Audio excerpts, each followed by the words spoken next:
Mind Your Farm Business on realagriculture.com is brought to you by RBC Royal Bank. Welcome back to the Mind Your Farm Business podcast. This is Sean Haney from realagriculture.com. In episode 10 of Mind Your Farm Business, we're going to talk about using financial ratios.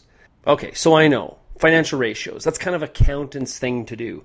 But as a farmer, accounting ratios or financial ratios can really provide you with some management guidance. What needs to change in my farm operation to make sure that for the long term or even the short term, I'm going to have the opportunity to be successful. So in episode 10, we talked to Larry Martin.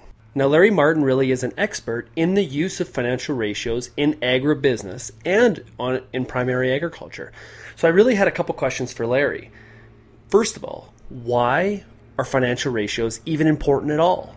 Also, are there certain ratios that are more critical for agriculture than others? And we have a deep discussion in that area, and I think you're really going to enjoy it. And also, what are some of the misconceptions about financial ratios?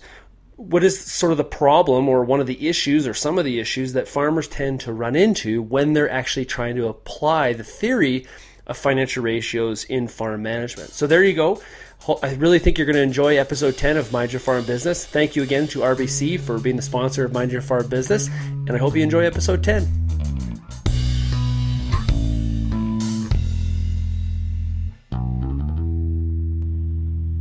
We're joined right now on realagriculture.com for the Mind Your Farm Business podcast by Larry Martin. Larry, how are you doing today? I'm doing fine.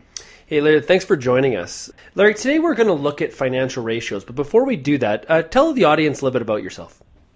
Well, I have a PhD in agricultural economics. I was at one time chair of the then Department of Agricultural Economics and Business at the University of Guelph. I started and was CEO of the George Morris Center for a number of years, and I left there a number of years ago. And I'm now one of the principals in a company called Agri-Food Management Excellence, and we provide management training for farmers and people in the ag-food business, so input suppliers and food companies and that sort of thing, much of which actually has to do with financial management. Well, perfect. So we've definitely have the right guest for the topic of financial ratios, it sounds like. Glad you could join us today. Larry, let's start at 100,000 feet. Why are financial ratios important? Well, I would say they're important for at least two reasons. I'm going to say three. One is that they obviously tell you what your financial position is and how healthy, in a sense, you're financially healthy your business is. Secondly, they can be very helpful in diagnosing where you've got problems when you've got them. And thirdly, this is kind of the other side of the same question. If you've got problems, they can provide you with benchmarks to help you figure out whether you're solving the problem. So I see them as, they show you where you've been, they show you where you got a problem, and they show you whether you're correcting the problem, and hopefully they help you figure out how to correct the problem. And when you talk to farm clients, do you find that the information that a ratio provides is always used correctly, or there's misconceptions when applying ratio information? Actually, a bigger problem that I find is that no two accountants seem to ever be able to put financial statements together the same way. And so it is really difficult for people to figure out what numbers out of their financial statements they should be using to come up with financial ratios. There's some things that are fairly easy, that are fairly consistent. You can usually get a very long-term return on assets or return on equity, and in the very short term, you can figure out whether you've got a current ratio problem, a liquidity problem. But the production stuff and so forth, generally, most people haven't got a clue what to use, and from my experience, most of the time, accountants don't give you the right information. It's always hard to make decisions when you don't have the right information from the get-go. Absolutely. Yeah. So, I mean, I don't want to say it's the farmers who don't know. It's the fact that they're not getting the right information to do what I think they should do to figure out where they are. So a lot of times in agronomy, we focus on macronutrients versus micronutrients. In the case of financial ratios, are there macro ratios that are kind of like the base ones that we really need to hone in and focus on? And and try to make the right decisions based on them before we get off onto page 5 of the appendice, some brand new, creative, quirky ratio that is kind of the new trend? What are some of those base ratios that people in ag should be focusing on? Well, I start with 5 ratios that are the ones that give me the best picture of where a farm is. And none of them are actually unique to agriculture, but the benchmarks on some of them are unique. They're all just generally well-known financial ratios, just can't get the data most of the time. So let me start with them. To find out if you've got a short-term problem, you're going to want to look at something like your current ratio. There are various ways to do this, but current ratio is your current assets over current liabilities. If the current assets are greater than your current liabilities, that's a good thing. That means you got enough current, and that's liquid funds. So this will be cash and accounts receivable, inventory, and so forth. You got enough liquid or near liquid funds to be able to deal with your short-term liabilities. If that ratio is 0.6, that means you got more liabilities than you got assets. That means you're in a problem. If it's 2 or more, you're probably in pretty good shape. So that's the first one I'd look at. In the very long term, return on equity is probably as good as any.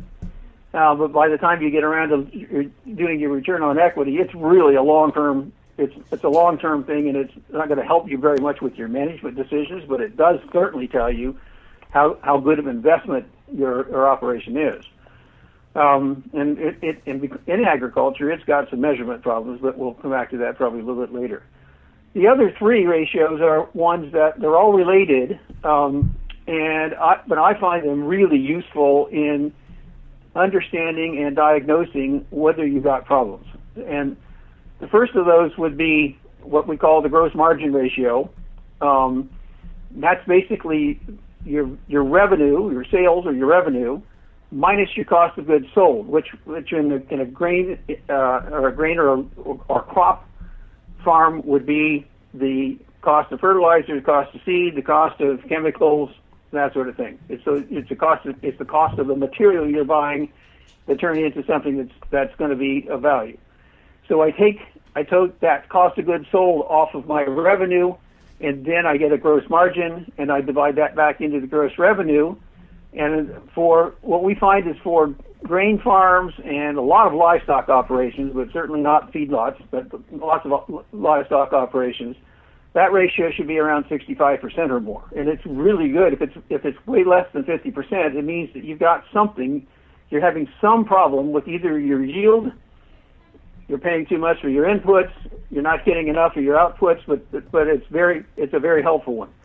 In horticulture, I haven't got a lot of data on this, but my experience is that ratio should be higher, around 80%, because of the fact that you're normally growing such high value crops.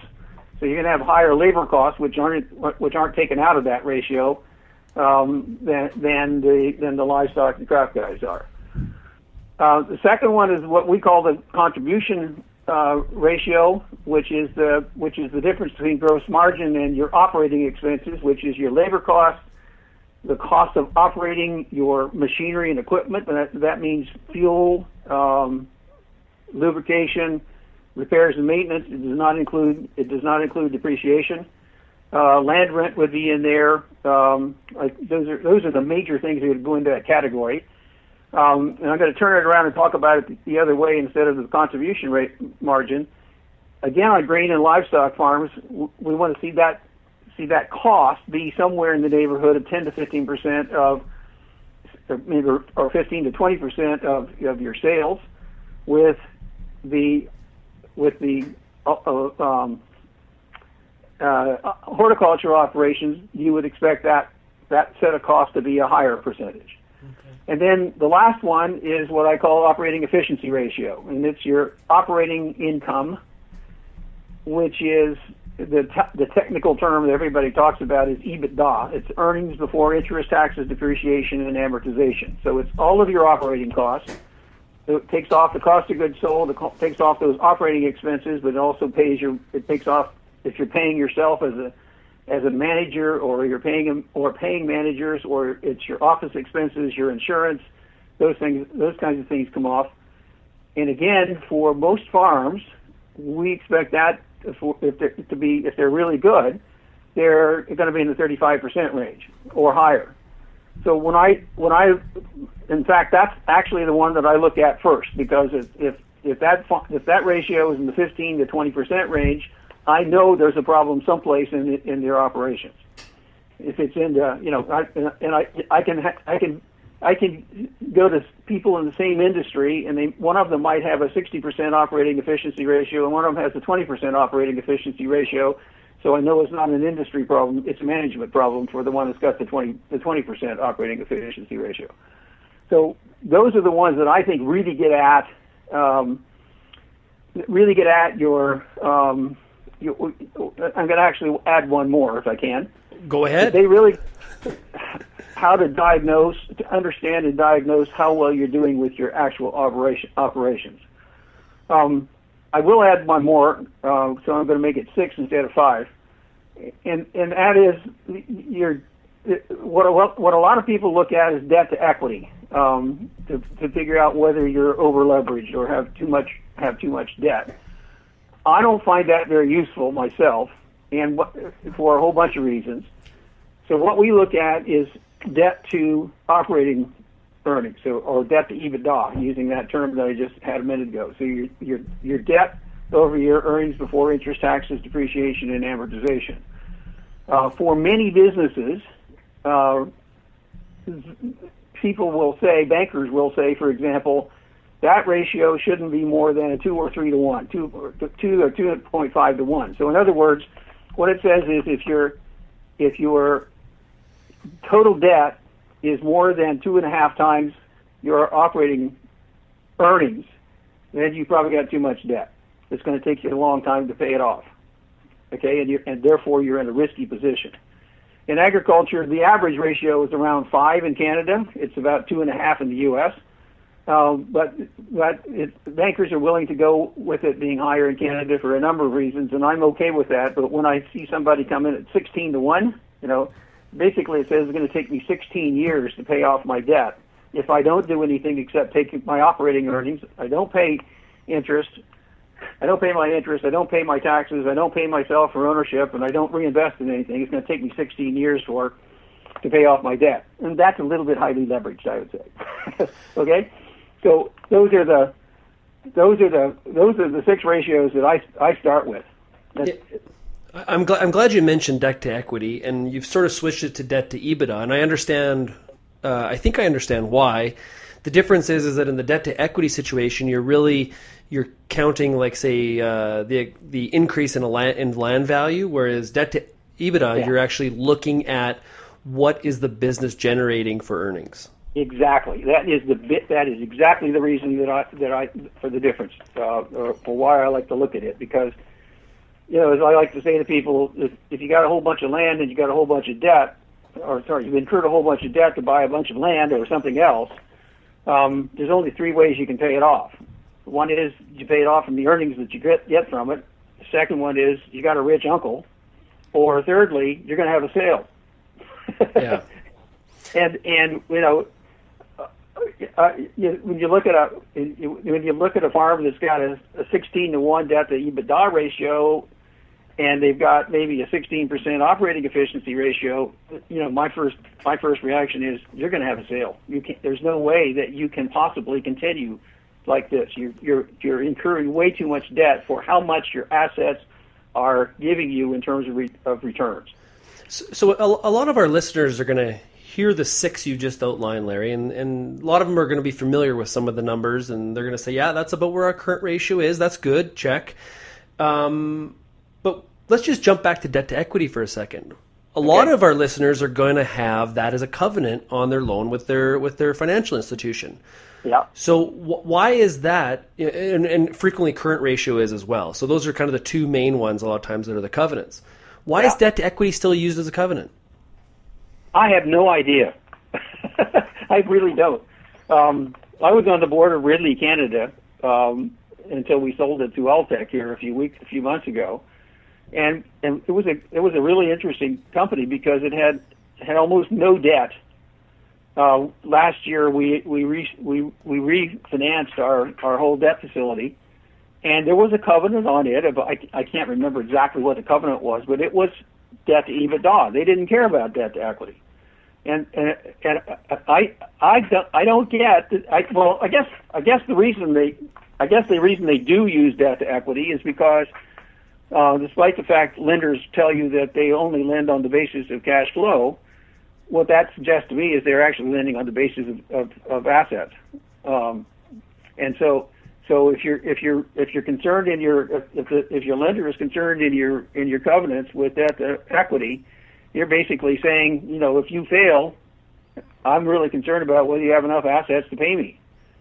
Whereas from a management perspective, what I want to know is, can I pay off my debt from my operations? And to me, debt to EBITDA is a much more useful tool for operating management or operations management than debt to equity is, and it really doesn't tell me anything other than, do I have enough assets if I fail to cover my debt?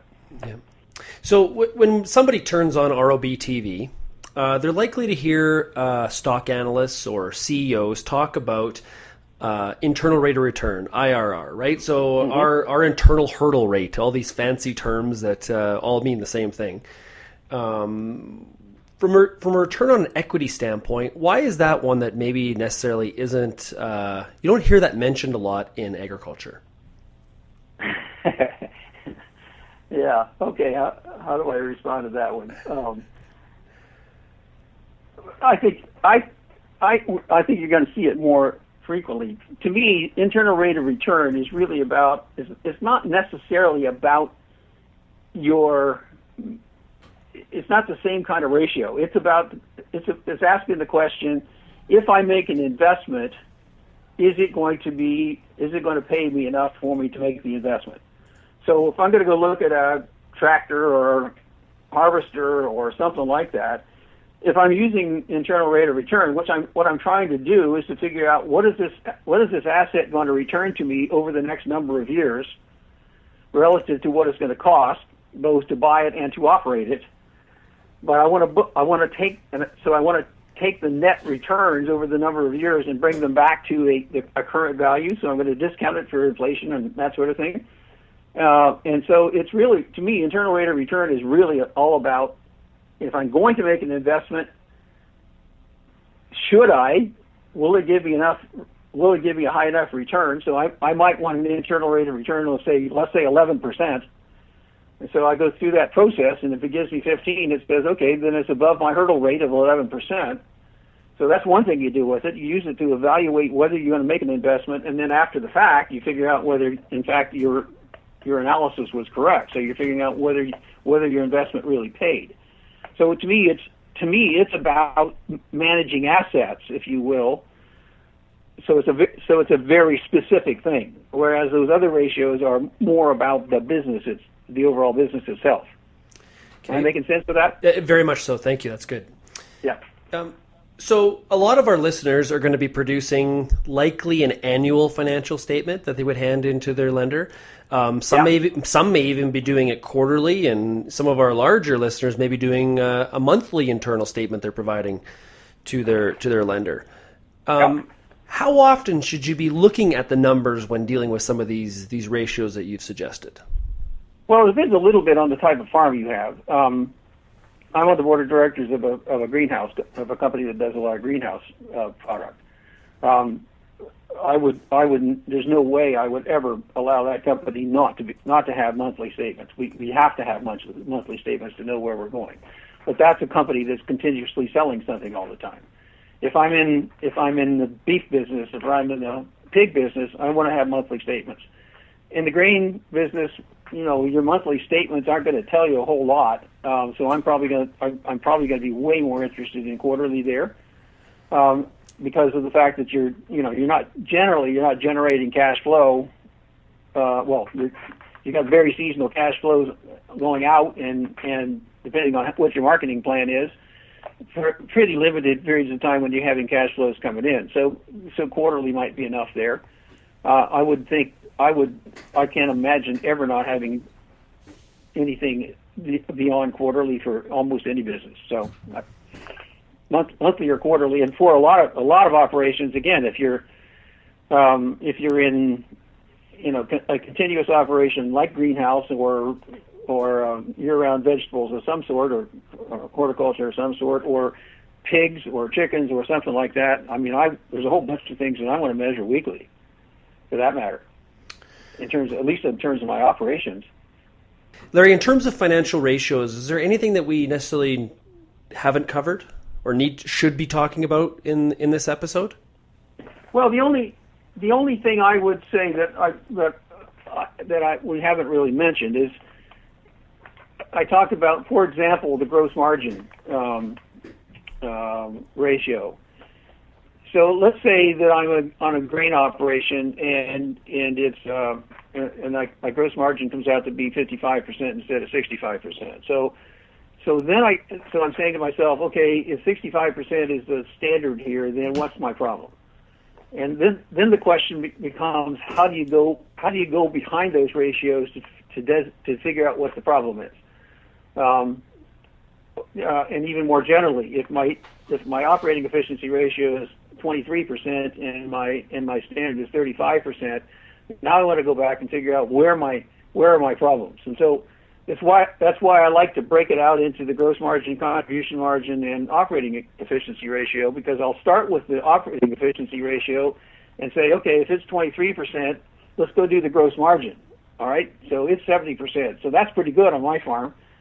I might be able to tweak some things up there to make it better, but I'm now going to go look at my contribution margin, and in fact, I discover that my labor costs are way higher than they should be. Okay, because that's where we go with it. So, or that's where we drill down, I guess, to try to figure out what's causing the problem that ends up with a lower operating efficiency ratio than I really want to get. And what I find when I work with farmers, I can't generalize very well what those other ratios are. What I really like about this approach is it tells me where to start drilling down. And you can, once you get into the components of one of these, like, I've been associated with an operation whose gross margin was way too low, and it's been more than there have been a couple of them. In one case, they were having consistent problems with yields. Okay, and it became as we drilled down, we figured out where those yield problems were, and they started doing some capital investment. It was a greenhouse, by the way. Do some capital investment to make sure the light got right for the product, and that increased the yields. In another case, the yields were fine. The problem was that they're selling a product that consistently just isn't returning enough money. So the question then becomes, should I grow something different in that greenhouse than I'm growing? Because if I've got 4 years in a row, my yields are fine, my fertilizer costs are fine, my transplant costs are fine, and so forth, and I still got a lousy gross margin efficiency or gross margin ratio, then maybe I better start asking my question if I'm producing the right product in here. So to me, the 6 ratios I start looking at are basically the way I go about figuring out if and where there are problems, and then we can get behind it and drill down and get into the detail of where we need to understand what we should focus on. It makes no sense to focus on your yields if, in fact, you got good yields already, and your problem is too high labor costs, for example.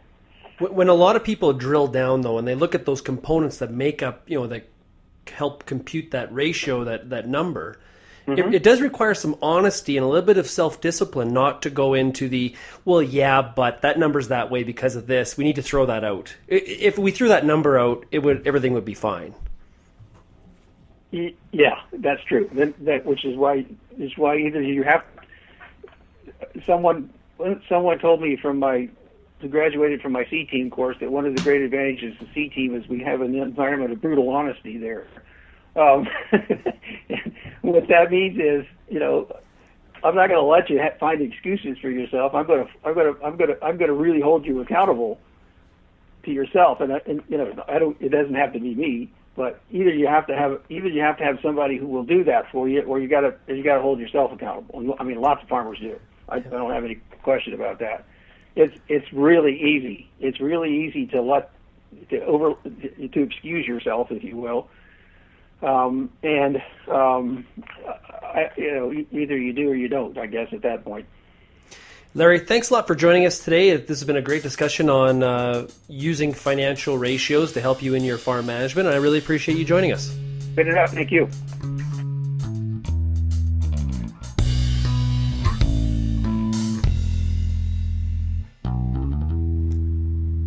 When we were divvying out who was going to host each one of these episodes in Mind Your Farm Business, somehow I volunteered or got stuck with financial ratios. And at the time I kind of wondered, okay, how do we make financial ratios exciting and educational? And I really think as I look back on the discussion that I had with Larry, we actually really did that. And the whole discussion through this, what he originally said was 5, but he kind of came up with 6. Key ratios that farmers or agribusiness people really need to focus on, I think becomes of great value, right? So we had current ratio, we had return on equity, we had the gross margin ratio, we had the contribution ratio, operating efficiency ratio, and as well, debt to EBITDA. And we sort of talked about how the role or the potential role that debt to equity would play and why debt to EBITDA potentially has a lot more value for a lot of our listeners. So I really want to thank Larry for joining us today. Larry Martin was a tremendous guest, and I hope that you'll enjoy episode 11, which will be coming out shortly. And if you want to go back and listen to any of the episodes of Mind Your Farm Business, you can go to mindyourfarmbusiness.com to listen to any of the episodes. So once again, thank you to RBC for being the sponsor of Mind Your Farm Business. And once again, thank you to Larry Martin for participating in this episode, and we'll talk again soon.